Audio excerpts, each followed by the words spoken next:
Um filho para o bilionário. Capítulo 1. Quanto? Entre. Danica olhou para a porta aberta do Bentley e para a escuridão dentro do carro. Ela soltou uma lufada de zombaria. Ah, pois sim.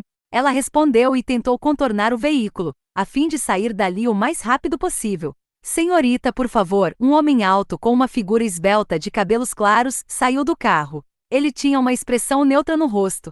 Quem é você, hein? Ela perguntou e ele ergueu uma sobrancelha. Você não sabe quem eu sou? Ele parecia genuinamente incrédulo. Danica estalou a língua. Se eu soubesse, não estaria perguntando, não é mesmo? Normalmente Danica não era rude, mas depois do que aconteceu naquela noite, ela não estava com humor para ser gentil com idiotas, principalmente homens. Ele, todo vestido de preto, usou o dedo indicador para empurrar os óculos para cima do nariz e suspirou. Eu sou Kizon Banks, senhorita Sinclair.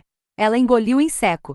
Ele sabia o sobrenome dela. Ele a conhecia. Ok, Sr. Banks, não tenho ideia de como ou por que você sabe meu nome, mas não estou interessada em nada a ver com o senhor. Ela disse, recuando. Agora preciso ir. Senhorita, por favor, tenho algo muito importante para discutir com a senhorita. É algo que a senhorita vai gostar de ouvir, eu garanto. Kizon começou a se aproximar dela e os olhos de Danica se arregalaram de medo. Não precisa ter medo de mim. Cai fora.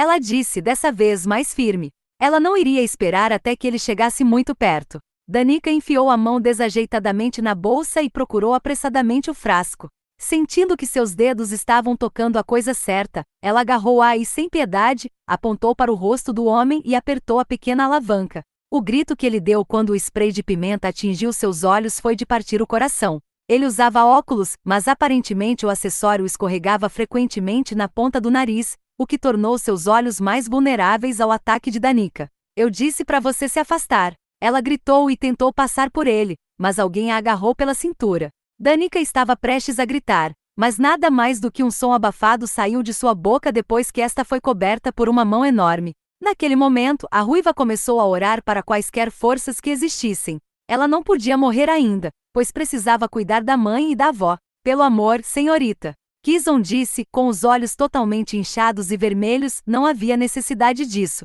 Ele fez um movimento com a cabeça para que o outro homem a colocasse dentro do carro. Ela chutou, mas não teve chance de se libertar do aperto de ferro do homem. Uma vez dentro do carro, Kizon entrou pela outra porta e logo o veículo estava em movimento. Danica praticamente se grudou à porta. Ela então percebeu que não estava sozinha com Kizon Banks, pois havia outra pessoa sentada nas sombras.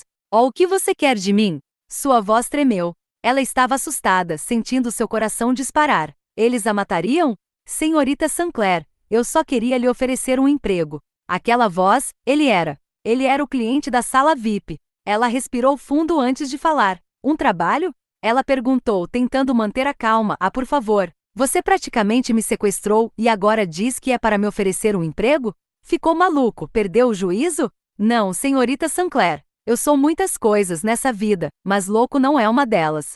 Kizon, entregue o envelope a ela, por favor. Este o fez e Danica aceitou com mãos trêmulas o envelope que o homem de cabelos claros lhe entregava. Ela abriu e franziu a testa depois de ler o início do conteúdo. Barriga de aluguel? Ela perguntou, confusa. Isso mesmo, senhorita. Kizon respondeu novamente e Danica ficou irritada com isso. O mais interessado nisso era o tal patrão, mas o homem não mostrava nem a cara. Como ela poderia esperar que ele mesmo se explicasse? Aqui diz sem contato físico, mas então, como poderíamos ter um filho? Ela perguntou, e então franziu a testa com sua própria pergunta, como se estivesse considerando aquela loucura. A minha curiosidade ainda vai me acabar. Boa pergunta.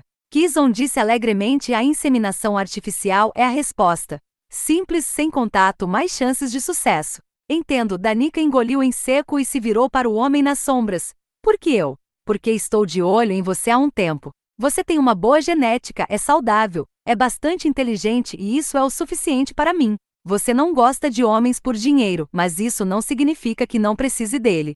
Caso contrário, você não estaria trabalhando em um restaurante onde aqui e ali alguns clientes exigem mais de sua atenção, e você tem que se conter para não dar um soco neles. O homem respondeu à pergunta dela com um tom muito educado, quase amigável. Quando ele disse isso, Danica corou. É claro que ele sabia da situação do cliente russo. Asterisco flashback asterisco. Você não precisa trabalhar aqui, minha linda. Com um corpo assim, você pode ficar rica num piscar de olhos. O homem insistiu e falou como se ela não o tivesse ignorado de propósito nos últimos minutos. Desculpe, senhor, não sou um objeto que você possa comprar. Não quero aceitar sua oferta. E não vou. Agora, com licença, ela disse e tentou passar, mas ele bloqueou seu caminho. Eles estavam perto da área VIP, então, os outros clientes não estavam realmente por perto. Como a porta estava levemente aberta, qualquer coisa, ela tinha esperanças de que o homem ali dentro a socorresse. Apenas uma noite. Seja minha e eu vou te cobrir de ouro.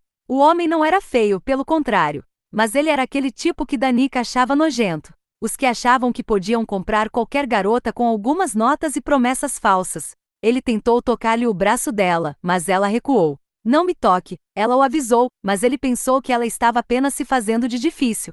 Chega de se fazer de difícil novamente, ele tentou colocar as mãos em Danica, desta vez em sua cintura. No momento seguinte, os nós dos dedos de Danica estavam doendo, porque ela tinha acabado de dar um soco no nariz do homem. Ele se apoiou na parede, pois não esperava aquela reação da ruiva. Mas que diabos? Ele perguntou, sua voz soando estranha, enquanto cobria metade do rosto com uma das mãos. Danica sabia o que isso significava combinado com o aspecto sangrento. Ela tinha quebrado o nariz dele. Eu te avisei. O que está acontecendo aqui? O gerente perguntou e olhou para o homem sangrando, o Sr. Sokolov. O gerente, o Sr. Dupont, arregalou os olhos e correu para o russo, horrorizado. Ele lançou um olhar irritado para Danica. Ela me deu um soco, disse o Sr. Sokolov, indignado. Eu quero que se livre dela, agora. Essa garota deve ser demitida. Você mantém animais atendendo as pessoas aqui? Ele perguntou e olhou para Danica como se pudesse matá-la. Perdão, perdão, senhor. Nem venha com perdão. O russo cuspiu as palavras, demita-a. Agora. Danica era a melhor garçonete, apesar de estar na casa há pouco mais de 6 meses. Ela trabalhava duro e estava sempre disposta a trabalhar mais. Ela nunca teve nenhum tipo de problema com nenhum cliente. Orson Dupont olhou para Danica com olhos cheios de lástima e ela sabia que ele cumpriria as ordens daquele homem horrível. Danica, você está demitida, ele disse com seu sotaque muito francês. Ela percebeu que ele estava pedindo desculpas com os olhos, já que o Sr. Sokolov não conseguia ver. Certo. Ela disse e se virou para sair, mas antes, ele tentou me assediar. Eu deveria deixá-lo me tocar? Ele me ofereceu dinheiro. O Sr. Dupont olhou para o Sr. Sokolov, que tinha um brilho perigoso nos olhos. Eu não fiz tal coisa. Ele negou, e além de tudo, essa vadia está tentando me denegrir. Eu sou Igor Sokolov. Não preciso pagar por sexo. Danica segurou a língua, porque queria responder com algo como eu deveria saber quem você é, com seu tom e olhar mais irritante e desdenhoso. Mas ela não fez. Era melhor sair dali com um pingo de dignidade do que arranjar mais confusão. No fim, ela quem mais sairia perdendo. Vem amanhã para assinar sua rescisão, o Sr. Dupont disse em voz baixa e fez um movimento com a cabeça, querendo que Danica fosse embora. Hernan Laban, que estava dentro da sala VIP, uma sala escura e muito discreta, que Danica acabará de atender, sorriu. Ele havia pedido a Kison que usasse a psicologia para fazer o russo reunir coragem para conversar com Danica e então testá-la. Kison, ela é a única. Ele já estava de olho nela há algum tempo. Asterisco fim do flashback asterisco. Olha, obrigada, mas não vai rolar, Danica disse e o sorriso malicioso que brincava nos lábios de Hernan se esvaiu. Por que não? Ele perguntou. Como assim? Você queria uma resposta, e eu a dei. Agora pare o carro. Quero saber o motivo dessa negativa. Ele disse, perdendo a paciência. Isso não vem ao caso. Agora pare o maldito carro. Hernan puxou o ar por entre os dentes antes de falar. Pare a droga do carro. Ele ordenou e Danica ergueu uma sobrancelha, abrindo a porta e saindo. Ela respirou algumas vezes e olhou em volta. Ela não estava longe de casa. Pelo menos isso, ela agradeceu aos céus por não ter que caminhar uma longa distância. Sua vida estava uma bagunça no momento. O que mais poderia acontecer? Ela olhou para seu prédio e sorriu. Finalmente, ela poderia ter paz por algumas horas. Ah, aí está você. Danica fez beicinho ao ouvir aquela voz.